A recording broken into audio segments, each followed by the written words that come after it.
कहानी की शुरुआत होती है बिली नाम के एक विजेल से, जो अपने बेस्ट फ्रेंड सोक्रेटिस नाम के एक लायन के साथ मस्ती कर रहा होता है। तभी उसे वहाँ हाइना पोप मिलता है, जिसे वो एक छड़ी की मदद से गोल्फ की तरह खेलने लगता है।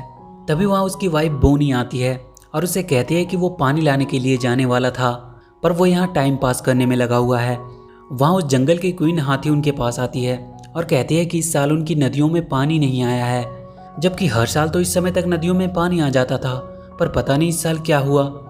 यहाँ से सीन शिफ्ट होती है और हम चार्ल्स नाम के एक चिकन को देखते हैं, जिसे कुछ ही देर में उसका शेफ डिनर में बदलने वाला होता है, पर वो किसी तरह से अपने आप को छुड़ाकर वहाँ से भाग जाता है।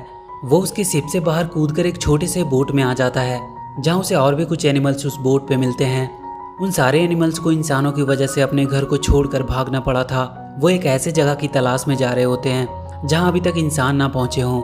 उनमें से एक बूढ़ा टर्टल होता है, जो उन्हें बताता है कि माइग्रेटरी बर्ड से उन्हें पता चला है कि यहाँ से कुछ दूर सेवेना नाम का एक जगह है जहाँ अभी तक इंसानों के कदम नहीं पड़े हैं। चार्ल्स उन सबसे कहता है कि वो उन सबको उस जगह तक ले जाने में उनकी मदद करेगा।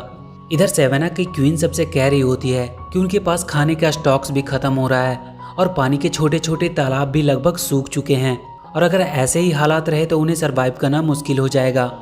चार्ल्स और उसकी टीम भी सेवेना की खोज करते हुए उसके बहुत करीब पहुंच चुके थे। बिली पानी की तलाश में आगे बढ़ रहा था। उसे अपनी फैमिली के लिए पानी लेकर जाना था। वहीं कुछ दूर पे बफेलो और राइनो का ग्रुप आपस में पहले पानी पीने के लिए लड़ रहे होते हैं। उनकी तरफ ध्यान ना देते हुए बिली सीधा वहां के तालाब से अपने बोतल में पानी भरने लगता है। जब उस पर राइनो और बफेलो की नज़र पड़ती है तो वो गुस्से से उसे घूरते हैं। इधर बिली का बेटा जूनियर अपने दोस्तों के सामने अपने डैड की बहुत तारीफ कर रहा था। तभी वो सब देखते हैं कि बिली पानी को लेकर भागता हुआ आ रहा है और उसके पीछे बफेलो का एक ग्रुप पड़ा हुआ है।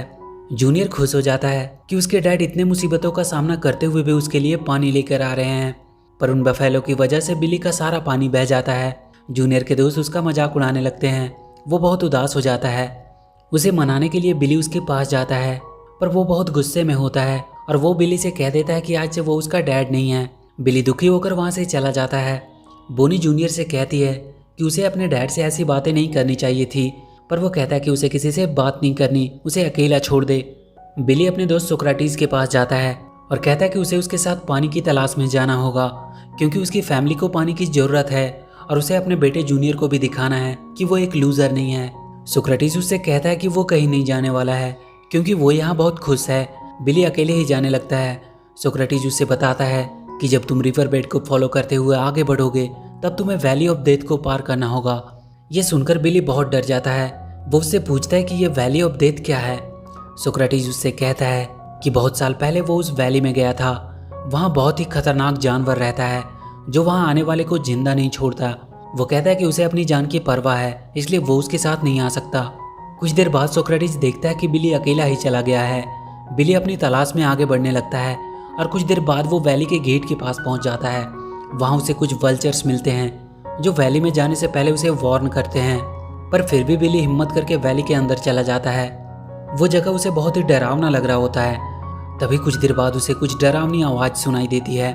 वो पीछे देखता है तो खुश हो जाता है, क्योंकि सोक्रेटिस था वहाँ पे। उसका डर भी अब बहुत कम हो जाता है।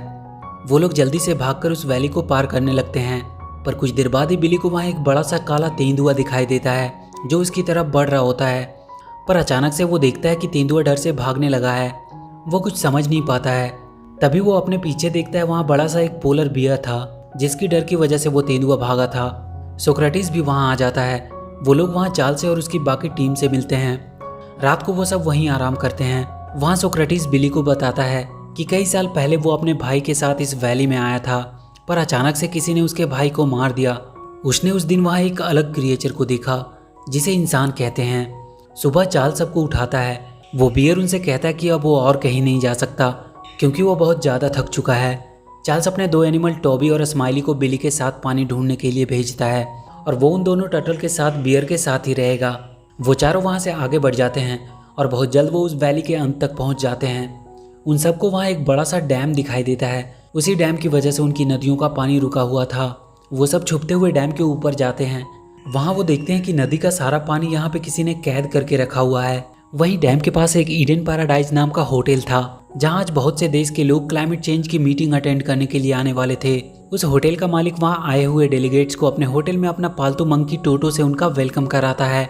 इधर एक वाटर बोट के सहारे वो चारों एनिमल होटल तक पहुंच जाते हैं। वो सब होटल के अंदर जाकर मस्ती करने लगते हैं। बिली और सोक्रेटिस वहां के कॉन्फ्रेंस रूम में पहुंच जाता है, जिसे देखकर वहां के सारे लोग बहुत डर जाते हैं। वो तुरंत होटल के ऑनर को कॉल करते हैं। ऑनर वहां का हंटर को आवाज देता है। हंटर अपनी बंदूक लेकर वहां आता है और बिली को शूट करने लगता है। बिली उससे बचने के लिए वहां के पूल में गिर जाता है, पर वो हंटर वहां का इजेक्शन बटन दबा देता है, जिससे बिली डैम के पाइप से होते हुए बाहर गिर जाता है। पर वहां उसे टोटो बचा लेता है। टोटो उन सभी एनिमल को हंटर से बचाने के लिए उस होटल के एक रूम में उन्हें छुपा देता है, पर वो सारे मिलकर उस होटल के कमरे को पूरी तरह से बर्बाद कर देते हैं। टोटो उन्हें समझाने आता है कि ऐसा करने से वो अपनी जान को खतरे में डाल रहे हैं। बिली उससे कहता है कि वो लोग यहाँ छुपे नहीं रह सकते, क्योंकि उन्हें उनकी फैमिली के लिए पानी लेके जाना है। टोटो उनसे कहता है कि उन्हें डैम के फ्लड गेट्स को खोलना होगा, जिससे उनकी नदियों में वापस से पानी जाने लगेगा। टोटो उन सबको लेकर डैम के मोटर रूम में पहुंचता है। बिली फ्लड गेट्स को खोलने की कोशिश करने लगता है। तभी वहाँ वो हंटर आता है और सोक्रेटिस को शूट करके बेहोश कर देता है। बिली से वहाँ का एक बटन दब जाता है, जिसकी वजह से फ्लड गेट्स खुलने लगता है और वो भी उसमें गिरकर बहने लगता है, और उसमें बहकर वो वहाँ से बाहर निकल जाता है। टूबी और स्माइली भी उसके थ्रू ही बाहर आ जाते हैं। वो हंटर जल्दी से फ्लड गेट को बंद करता है और उन सबको मारने के लिए अपनी जीप लेकर उनके पास पहुंचता है। वो सब भागने लगते हैं। वो अपनी जीप से उनका पीछा कर रहा होता है, पर चार्ल्स उन दोनों टर्टल की मदद से उसकी जीप को पलट देता है। सोक्रेटिस को उन लोगों ने एक पिंजरे में कैद करके रखा हुआ था। वो उसे लास वेगास के किसी जू को बेचने वाले थे।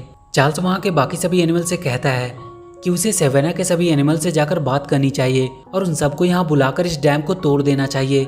वो सब वापस से सेवेना जाते हैं और सारे एनिमल्स को इकट्ठा करके बताते हैं कि कैसे इंसानों ने उसके जंगल में आने वाले पानी को डैम में कैद करके रखा हुआ है, और अगर अभी उन्होंने कुछ नहीं किया तो वो लोग बहुत जल्द खत्म हो जाएंगे। और अगले दिन हम बहुत से जानवरों के झुंड को डैम की तरफ बढ़ते हुए देखते हैं, पर उनके साथ बफेलो और राइनो का ग्रुप नहीं था, क्योंकि वो उनका साथ देने से मना कर देते हैं। वो सारे एनिमल डैम के करीब पहुंच चुके थे। तभी वो हंटर एक प्लेन में बैठकर वहां आता है। वो उन पर एक मिसाइल दागने वाला होता है, पर तभी वो देखता है कि उसके पीछे टोटो है। वो उसे मारने लगता है और गलती से बटन दबने की वजह से वो मिसाइल वहां के डैम के पाइप के अंदर चली जाती है, पर वो फटती नहीं है। टोटो किसी तरह उस प्लेन को लैंड करवाता है। उस होटल के मालिक का बेटा माया सोक्रेटिस को उसके पिंजरे से आज़ाद कर देता है, और इधर चार्ल्स अपने एनिमल्स को डैम पे अटैक करने को कहता है। सब अपनी पूरी ताकत के साथ डैम को तोड़ने की कोशिश करने लगते हैं। तभी वो देखते हैं कि बफेलो और राइनो की टीम उनकी मदद के लिए आई है। वो सारे उस डैम को तोड़ने लगते हैं। डैम अब थोड़ा सा हिलने लगा था, पर इतना काफ़ी नहीं था। तभी बिली को वहाँ एक हाइना पूप दिखाई देता है। वो तुरंत एक लकड़ी के डंडे से उसे गोल्फ की तरह ही शॉट मारता है, और वो सीधा जाकर के डैम के होल में उस मिसाइल को लगती है और वो फट जाती है। डैम अब टूटने लगता है। उसमें से पानी की फुहारें आने लगती है और फाइनली पूरा डैम टूट जाता है। सारे जानवर उसमें बहकर जंगल की तरफ जाने लगते हैं। सोक्रेटिस भी बिली के पास आ चुका था, और उस दिन के बाद सेवेना में कभी पानी की कमी नहीं हुई। सारे जानवर वहाँ खुशी खुशी रहने लगे। माया और उसके डैड भी ये देखकर खुश थे। और इसी के साथ ये मूवी यहीं खत्म हो जाती है। तो वीडियो अगर अच्छी लगी हो तो please do like and share the video, and please subscribe to my channel and press that bell icon